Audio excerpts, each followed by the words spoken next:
Hello students, once again I welcome you all in this online accountancy class, and we are going through the chapter number 3, that is admission of partner.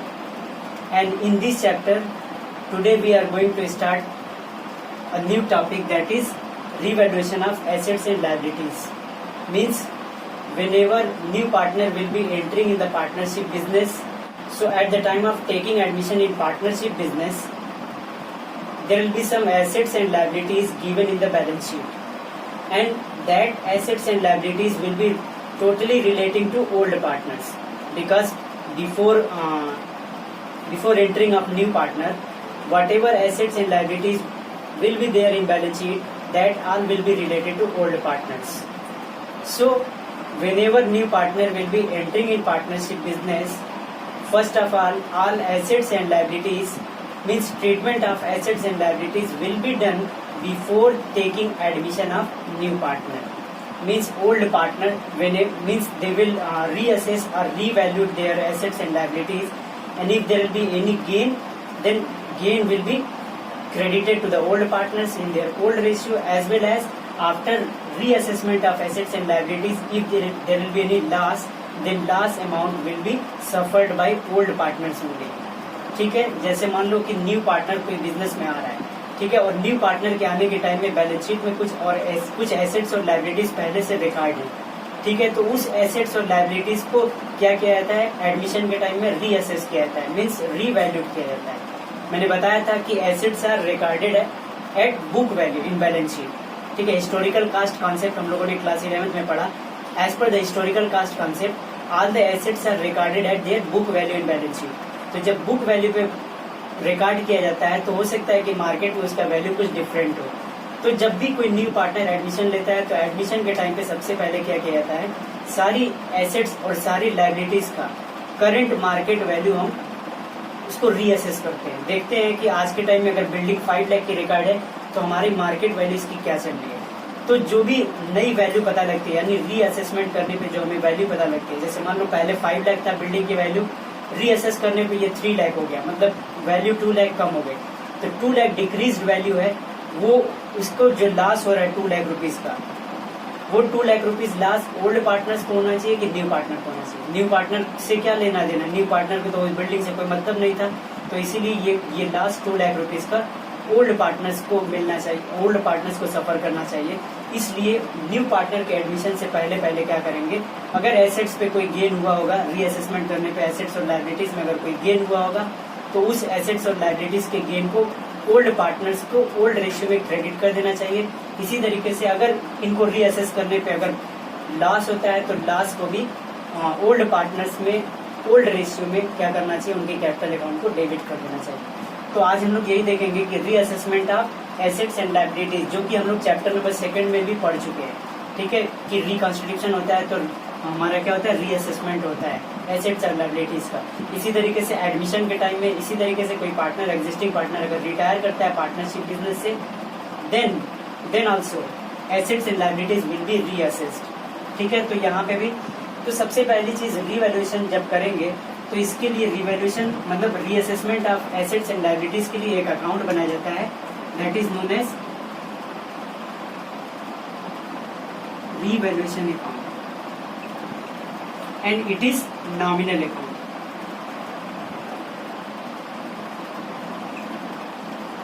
Revaluation account, it is nominal account, and golden rule of nominal account is that debit the losses and expenses and credit the gains and incomes. यानी सारी loss और expenses को debit side में record करेंगे, सारी income और gain को credit side में रिकॉर्ड करेंगे. तो इसी तरीके से हम क्या करते हैं, रीवैल्यूएशन अकाउंट बनाएंगे, ठीक है ना. रीवैल्यूएशन अकाउंट जैसे यहाँ पे मैं बता रहा हूँ,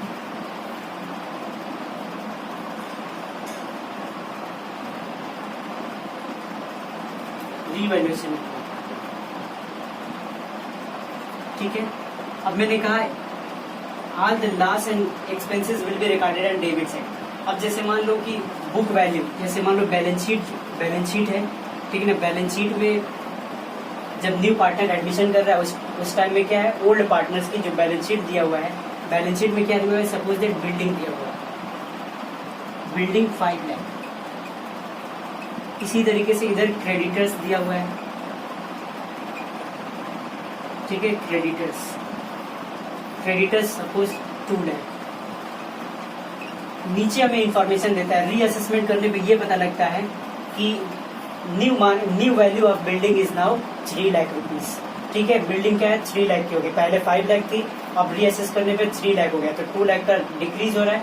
तो एसेट्स अगर डाउन हो रही है तो इसका मतलब क्या है, लॉस हो रहा है, प्रॉपर्टी कम हो रही है, तो लॉस होगा तो किस साइड में हम रिकॉर्ड करेंगे, इधर लिखेंगे 2 बिल्डिंग। ठीक है ना, इसके लिए मैं जनरल एंट्री में बता रहा हूँ 2 बिल्डिंग। कितने का लॉस हुआ, नेट अमाउंट लिखेंगे जितने का एक्चुअल में लॉस हुआ। इसी तरीके से क्रेडिटर्स दे रहा है 2 lakh. Creditors it is the liability for partnership firm, it has to be paid to the creditors.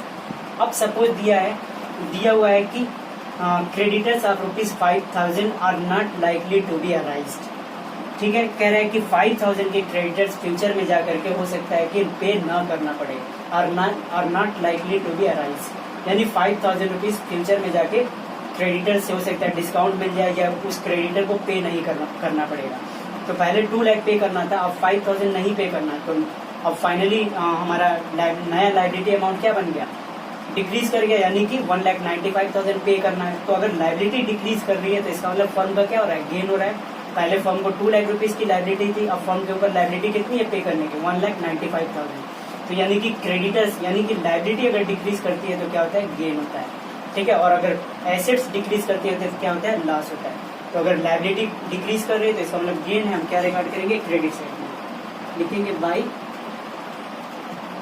Creditors. कितने की लायबिलिटी डिक्रीज हो रही है, 5,000 की, यानी 5,000 रुपीज का अमाउंट जो है वो अब नहीं पे करना है, तो फर्म के लिए क्या 5,000 का गेन हो गया। और ऐसे ही हम क्या करते हैं, सारी एसेट्स और लायबिलिटीज को देखेंगे, अगर एसेट्स बढ़ेगी तो इसका मतलब गेन है, क्रेडिट साइड में रिकॉर्ड करेंगे। एसेट अगर डाउन होगी तो इसका मतलब लॉस है, डेबिट साइड में रिकॉर्ड करेंगे। इसी तरीके से अगर कोई लायबिलिटी है, इफ लायबिलिटी इज इंक्रीजिंग, अगर बोला जाए कि 2 लाख की जगह 2,10,000 का पेमेंट करना है, तो 10,000 लायबिलिटी बढ़ गई तो इसका मतलब लायबिलिटी इंक्रीज करने का मतलब डेबिट साइड में आएगा क्योंकि लॉस होगा।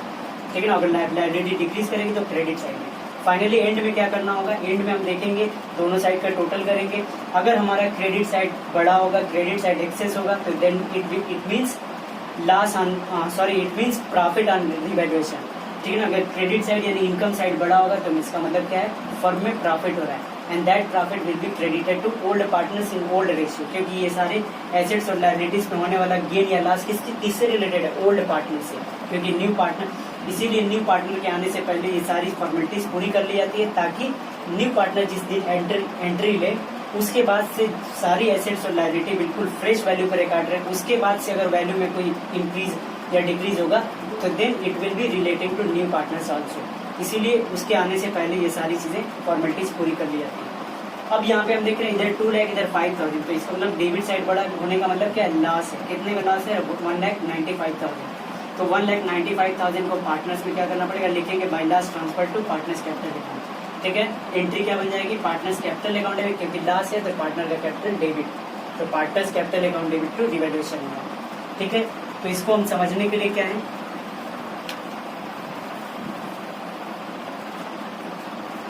ठीक है, ध्यान से देंगे। एसेट्स, ठीक है, एसेट्स इंक्रीज एंड लायबिलिटीज अगर डिक्रीज करेगी, ठीक है ना, एसेट्स इंक्रीज करे या लायबिलिटी डिक्रीज करे, ये क्या है, फर्म के लिए गेन है। गेन होगा तो रिवैल्यूएशन अकाउंट क्या होगा, क्रेडिट होगा। रिवैल्यूएशन अकाउंट क्या होगा, क्रेडिट होगा। इसी तरीके से if assets will go down, ठीक है, value of assets will decrease as well as if value of liability will increase. If value of liability will increase, then in that case it means loss for the partnership business, and in that case revaluation account will be debited. Revaluation account क्या होगा, debit होगा। ठीक है, तो इससे related मैंने journal entry question chapter number 2 कराते time इसकी सारी जर्नल एंट्री मैंने करवाया था, बट फिर भी एक बार मैं करवा दे रहा हूँ। ठीक है, क्योंकि जो लोग नहीं देखे होंगे पीछे का वीडियो एक बार जरूर देख लेना, चैप्टर नंबर 2। ठीक है, यहाँ पे लिखते हैं for increase in value of assets. ठीक है, एसेट्स की वैल्यू इंक्रीज करेगी तो क्या होगा, रिवैल्यूएशन अकाउंट। मैंने क्या बताया, एसेट्स की वैल्यू इंक्रीज करेगी, रिवैल्यूएशन अकाउंट क्रेडिट होगा। तो डेबिट क्या होगा, सन्ड्री एसेट्स। जो पार्टिकुलर एसेट्स इंक्रीज करेगी उसका नाम लिखेंगे, जैसे बिल्डिंग होगा तो बिल्डिंग, मशीनरी होगा तो मशीनरी, प्लांट होगा तो प्लांट। हम एक कॉमन नेम लिख रहे हैं, sundry assets account debit to revaluation account. ठीक है, इसी तरीके से for decreasing in liability, again case वही है, लायबिलिटी डिक्रीज कर रही है तो इसका मतलब क्या है, रिवैल्यूएशन अकाउंट क्रेडिट होगा, गेन है तो क्या होगा, डेबिट क्या होगा, सन्ड्री लायबिलिटी। यानी जो भी लायबिलिटी डिक्रीज कर रही होगी उसका नाम आएगा। ठीक है, चाहे वो क्रेडिटर्स हो या बिल्स पेबल हो या कोई अदर लायबिलिटी हो, तो sundry liability account debit to revaluation account. ठीक है, इसी तरीके से डिक्रीज इन एसेट्स। ठीक है ना, एसेट्स की वैल्यू डिक्रीज करेगी तो क्या होगा, रिवैल्यूएशन अकाउंट डेबिट होगा, क्योंकि लॉस होगा, एंट्री हो जाएगी revaluation account debit to sundry assets, यानी एसेट्स का नाम आ जाएगा जो एसेट डिक्रीज करेगी। ठीक है, इसी तरीके से इंक्रीज इन लायबिलिटी। ठीक है ना, loan suppose that DP amount pay करना था 50,000, now it has to be decided to pay 60,000, 10,000 बढ़ा करके पे करना है। लायबिलिटी बढ़ी मतलब लॉस हुआ फर्म का 10,000 का, तो जितने का लॉस हुआ रिवैल्यूएशन अकाउंट डेबिट हो जाएगा, यानी रिवैल्यूएशन अकाउंट के डेबिट साइड में वो पास किया जाएगा to BP, revaluation account debit to bills, sorry जो भी लायबिलिटी होगा, सन्ड्री लायबिलिटी लिखता हूँ, वहां कुछ भी हो सकता है, टू सन्ड्री लायबिलिटी अकाउंट। ठीक है, इसी तरीके से sometimes there will be some unrecorded assets. कभी कभी कोई एसेट ऐसी होगी जो पहले से बुक में रिकॉर्ड नहीं की होगी, बट जब रीअसेसमेंट हम लोग कर रहे होंगे, रीअसेसमेंट के टाइम पे पता लगेगा कि फर्म में कुछ ऐसी एसेट्स भी है जो पहले से बुक में रिकॉर्ड नहीं थी। तो बुक में पहले से रिकॉर्ड नहीं थी तो मतलब क्या है, वैल्यू जीरो। अब चाहे वो 10,000 की नई एसेट्स मिले, 20,000 की मिले, जितनी भी वैल्यू की, अगर कोई अनरिकॉर्डेड एसेट्स फाउंड होती है, मिलती है, तो that means it is total gain for the partnership firm. ठीक है ना, तो कोई अनरिकॉर्डेड एसेट्स होगा तो गेन है, गेन के केस में क्या होता है, रिवैल्यूएशन अकाउंट क्रेडिट होता है। तो लिखेंगे अनरिकॉर्डेड एसेट्स,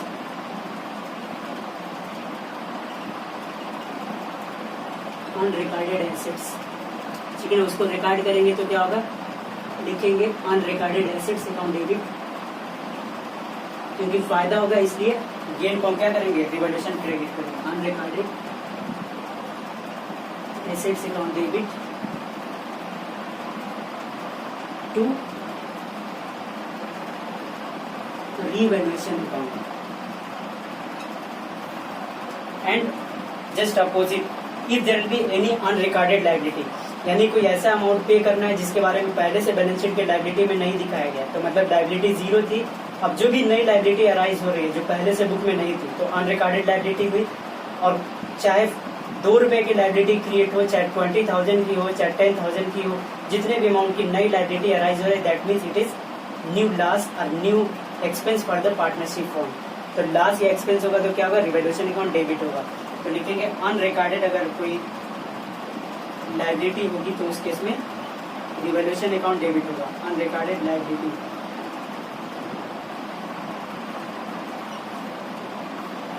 ठीक है ना, रिवैल्यूएशन अकाउंट डेबिट।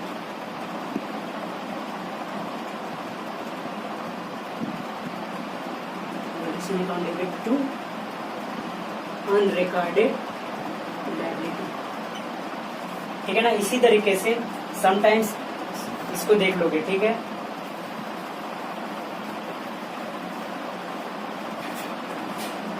फिर इसके बाद आता है रियल रीवैल्यूएशन एक्सपेंस।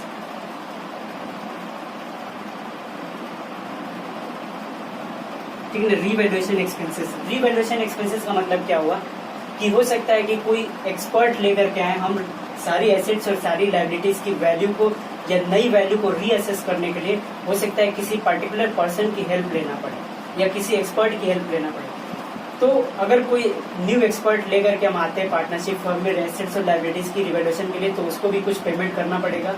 तो उसको जो पैसा दिया जाएगा उसको क्या बोलेंगे, revaluation expense. Means any expense relating to reassessment of assets and liabilities will be revaluation expenses. तो रिवैल्यूएशन एक्सपेंस जब किया जाएगा तो उसका दो तरीका होता है। एक तो होता है बॉर्न बाय, ठीक है ना, बॉर्न बाय फर्म, ठीक है ना, सीधे लिखो पेड बाय फर्म, ठीक है ना। रिवैल्यूएशन एक्सपेंस में दो एंट्री बनेगी, ए और बी करके, दो कोई एक ही होगा, पेड बाय फर्म। अगर कोई एक्सपेंस हुआ है, फर्म ने उसको पेड किया है, तो मतलब क्या, फर्म का एक्सपेंस है, नॉमिनल अकाउंट के हिसाब से क्या होना चाहिए, रिवैल्यूएशन अकाउंट। मैंने अभी बताया लॉस और एक्सपेंस के लिए रिवैल्यूएशन अकाउंट डेबिट होगा, तो revaluation account debit to cash account, ठीक है। लेकिन कभी कभी पार्टनरशिप फर्म का जो रिवैल्यूएशन एक्सपेंस है, हो सकता है कोई पार्टनर अपने पॉकेट से दे दे, ठीक है ना। जैसे ए बी सी तीन ओल्ड पार्टनर थे, तो बी बोल रहा है कि जो 10,000 रुपीज का रिवैल्यूएशन एक्सपेंस है वो मैं दे रहा हूँ, या अपनी तरफ से वो दे देता है। तो 10,000 रुपीज अगर कोई पार्टनर दे दिया तो पार्टनर को तो देना नहीं था, किसको देना था, फर्म को देना था। लेकिन अगर बी ने अपनी तरफ से दे दिया तो मतलब क्या है, बी पार्टनरशिप फर्म से उतना पैसा लेगा क्योंकि उसने अपने पॉकेट से दिया। और बी पार्टनरशिप फर्म से अगर पैसा लेगा तो मतलब कैसे लेगा, उसका कैपिटल अकाउंट उतने से क्रेडिट कर दिया जाए तो उसका बैलेंस बढ़ जाएगा, ठीक है। मैंने बताया था कि सारा एडजस्टमेंट पार्टनर्स कैपिटल अकाउंट या करंट अकाउंट से किया जाता है। तो अगर ऐसा कुछ दिया है कि revaluation expense paid by partner, तो वहां पे एंट्री क्या हो जाएगी, पेड बाय, ठीक ना, पेड बाय पार्टनर। अगर पार्टनर पे करेगा तो है तो एक्सपेंस वो फर्म के लिए, तो रिवैल्यूएशन अकाउंट डेबिट ही होगा, ठीक है ना। रिवैल्यूएशन अकाउंट डेबिट टू क्या हो जाएगा हमारा, अब यहाँ पे पार्टनर को पैसा मिलना चाहिए तो लिखेंगे to partners capital account. Partner ने अपनी पॉकेट से दिया तो पार्टनर को उतना पैसा मिलना चाहिए, इसलिए पार्टनर का कैपिटल अकाउंट जो पार्टनर देगा ए बी सी, उसका कैपिटल अकाउंट क्रेडिट कर देंगे। इतना सब कुछ लिखने के बाद मैंने बताया रिवैल्यूएशन अकाउंट का टोटल किया जाएगा। अगर रिवैल्यूएशन का क्रेडिट साइड एक्सेस होगा तो ये गेन होगा, और गेन जब होगा, ठीक है ना, तो लिखेंगे प्रॉफिट ऑन रिवैल्यूएशन। अगर रिवैल्यूएशन पे प्रॉफिट होता है, ठीक है ना, मैंने बताया था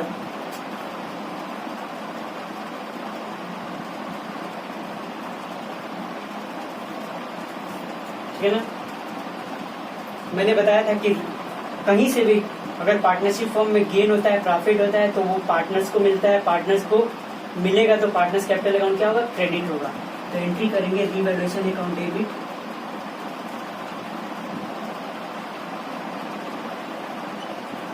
to old partners capital account. ध्यान रखना यहाँ पे न्यू पार्टनर से कोई मतलब नहीं है, क्योंकि पुरानी एसेट्स लायबिलिटीज में जो भी प्रॉफिट गेन है वो that will be only relating to old partners. Old partners capital account यहाँ लिख लेना old ratio, okay. Old ratio में अगर मान लो 60,000 है, तीन पार्टनर इक्वल पार्टनर थे तो 20,000 20,000 20,000, ठीक है। ये हमारा जर्नल एंट्री है। जर्नल एंट्री के बाद अब सीधे हम एक क्वेश्चन देख लेते हैं।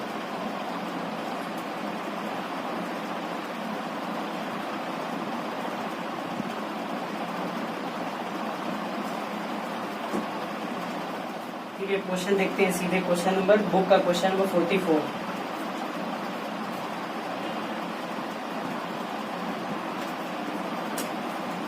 क्वेश्चन नंबर 44 क्या बोल रहा है, following is the balance sheet of A B and C on 31 December 2019 whose share profit and losses in the ratio of 3:2:1।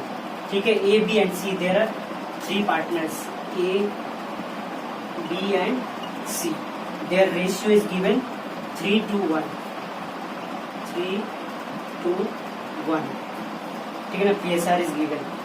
इसी तरीके से उनकी 31 मार्च को बैलेंस शीट दिया हुआ है, ठीक है। बैलेंस शीट में क्रेडिट लायबिलिटी साइड में क्रेडिटर्स दिया हुआ है और तीनों पार्टनर का कैपिटल दिया हुआ है। इसी तरीके से एसेट साइड में cash, debtor, stock and fixed assets, ठीक है ना। अब इसमें बोल रहा है, नीचे बोल रहा है D is admitted as partner 1/4 profit on the data. अब D is coming in the partnership business for 1/4 share, ठीक है। अब क्या बोल रहा है नीचे, कह रहा है create provision for doubtful debts on debtor at the rate 5% and provision for discount at the rate 2%, ठीक है। इसी तरीके से salary outstanding on 31 March 2019 were 1500, fixed assets were valued at ₹55,000, pass journal entries for revaluation of assets liabilities on admission of D. कह रहा है कि D के एडमिशन के टाइम जो एसेट्स और लायबिलिटीज का रिवैल्यूएशन हो रहा है उसके लिए एंट्री पास करेंगे। तो सबसे पहले इसमें कह रहा है create provision for doubtful dates eight the rate 5%, ठीक है ना। बुक में सबसे पहले डेटर्स कैसे दिया हुआ है, 30,000 लेस 1,000, ऐसे बैलेंस शीट में दिया हुआ है 30,000 लेस प्रोविजन, जो प्रोविजन फॉर बैड डेट्स होता है न्यू प्रोविजन 1,000 माइनस करके, यानी 29,000 इस तरीके से क्वेश्चन में दिया हुआ है। और हमसे क्या बोल रहा है कि create 5% provision on debtors, 5% provision on debtors. तो हमेशा याद रखना कि हम डेटर्स पे प्रोविजन किस पे निकालेंगे, ग्रास वैल्यू पे निकालेंगे, ठीक है ना। इस पे नेट वैल्यू पे नहीं, ग्रास वैल्यू पे। तो 30,000 पे, ठीक ना, ये प्रोविजन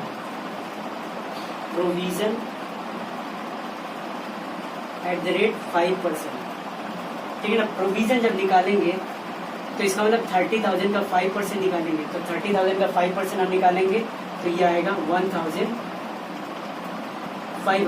यानी 30,000 मल्टीप्लाइड बाई 5/100, तो इसका मतलब ये 1,500 आ गया provision.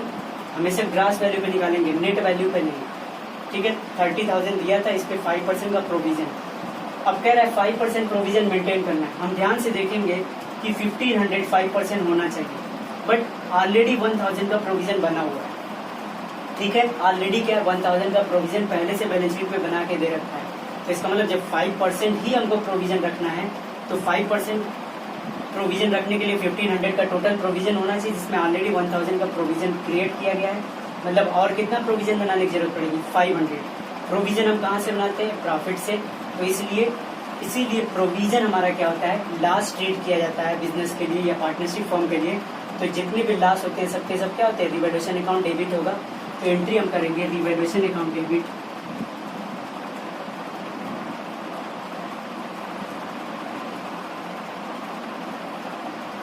Revaluation account debit to provision for doubtful debts, to provision for doubtful debts, ठीक है।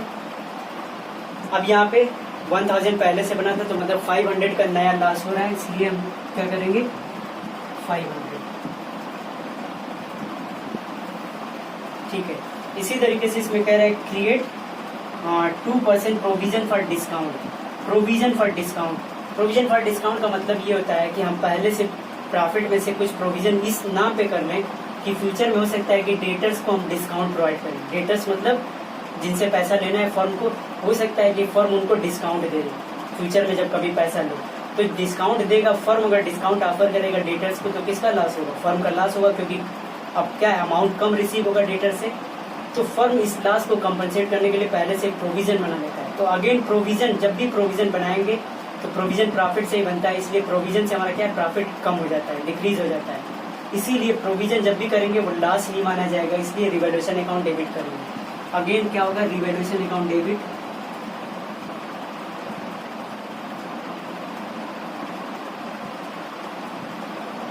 To provision for discount on debtors, to provision for discount on debtors account, ठीक है। अब provision for discount on debtor, ये final account में पहले ही पढ़ चुके हो, कितना परसेंट निकालना है, 2%। तो पहले 30,000 में से हमने क्या किया, पहले हम 30,000 में से लेस प्रोविजन, प्रोविजन टोटल 5% कितना आया था, 1,500 हम माइनस करेंगे, तो इसका मतलब ये आएगा 500। अब यही प्रोविजन माइनस करने के बाद जो बैलेंसिंग अमाउंट होता है, इसी पे क्या करते हैं हम डिस्काउंट निकालते हैं, प्रोविजन फॉर डिस्काउंट। तो प्रोविजन फॉर डिस्काउंट 2% बोल रहा है, इसलिए इसका हम लोग 2% निकाल देंगे, यानी ये आ गया हमारा 570।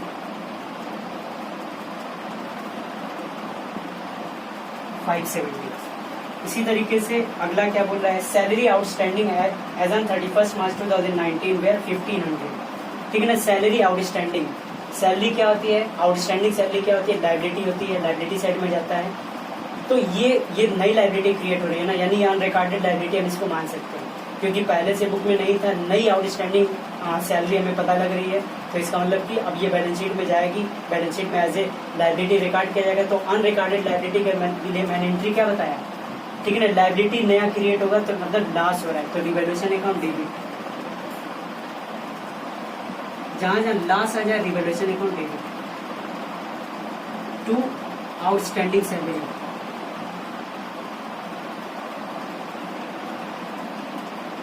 आउटस्टैंडिंग सैलरी अकाउंट, ठीक है ना, आउटस्टैंडिंग सैलरी अकाउंट कितना कह रहा है, 1500, 1500।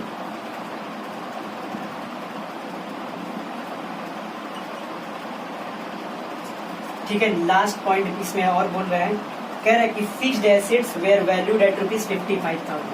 फिक्स्ड एसेट्स कितना बोल रहा है, 55,000। कह रहा है कि नई वैल्यू जो रिकॉर्ड की गई है फिक्स्ड एसेट्स की 55,000 है। तो हम देखेंगे बैलेंस शीट में पहले से कितना था, ऑलरेडी पहले से बैलेंस शीट में 50,000, यानी ये बुक वैल्यू है 50,000।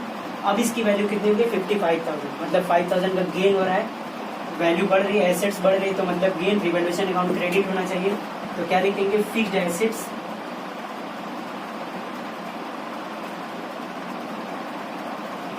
एसेट्स अकाउंट डेबिट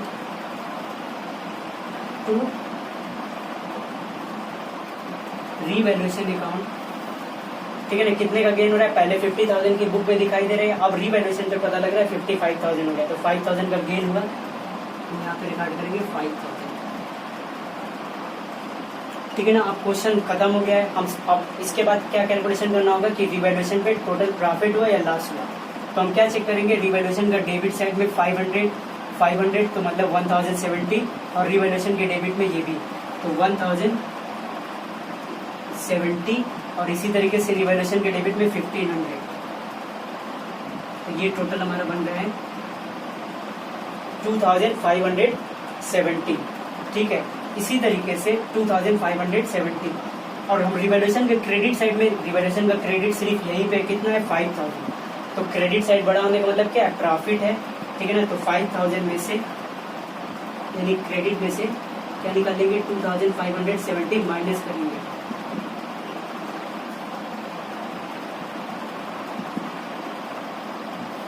तो ये हमारा हो गया 2430। ठीक है, आंसर चेक करते हैं, 2430 आंसर आया हुआ है।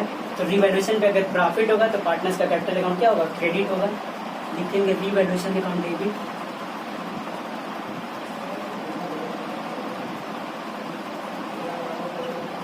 टू ओल्ड पार्टनर्स कितने थे, ए बी सी तीनों, ठीक है ना, सिर्फ ओल्ड पार्टनर्स को देंगे, ओल्ड पार्टनर्स यानी एस कैपिटल अकाउंट।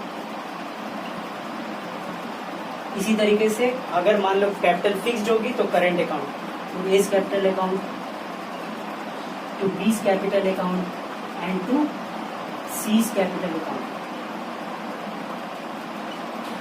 ओके, तो ये कितने का आया, 2430। इसी को डिस्ट्रीब्यूट करना है, किस रेशियो में डिस्ट्रीब्यूट करना है, मैंने कहा कि मतलब प्रॉफिट और loss on revaluation of assets and liabilities will B divided in the old ratio two the old partners. कितना है, 3 to 5, 6 हो रहा है, डिवाइड कर लेंगे। ठीक है ना, यानी 2 4, ये डिवाइड करते हैं 2430, 6 से डिवाइड करना है।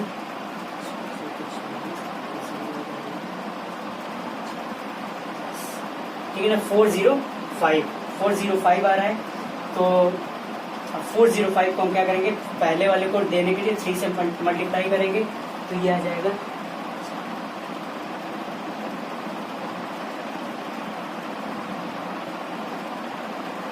405 1215, ठीक है ना। इसी तरीके से 2 से इसको मल्टीप्लाई करेंगे 810, ठीक है। और लास्ट वाले को कितना है 1 है, तो इसका मतलब वही हो जाएगा 405, ठीक है 405। इसको हम टोटल करके देखेंगे, उसके इक्वल होना चाहिए, ठीक है, ठीक है। इसका मतलब हमारा आंसर करेक्ट है। तो this was all about the question, ठीक है ना। इसमें सिर्फ हमको ये देखना था कि पुरानी एसेट्स और लायबिलिटी क्या थी, नया क्या हो रहा है, जो चेंज हो रहा है, गेन हो रहा है कि लॉस हो रहा है, उसके हिसाब से हम रिवैल्यूएशन अकाउंट को डेबिट या क्रेडिट करेंगे। और गेन हुआ है तो क्रेडिट कर देंगे, लॉस हुआ था तो ये रिवर्स एंट्री हो जाती है, partners capital account debit to revaluation account हो जाता है, ठीक है। आज के लेक्चर में बस इतना ही। अब इससे रिलेटेड सारे जो क्वेश्चन होंगे वो होमवर्क करोगे और जहाँ डाउट होगा उसको क्लियर करोगे।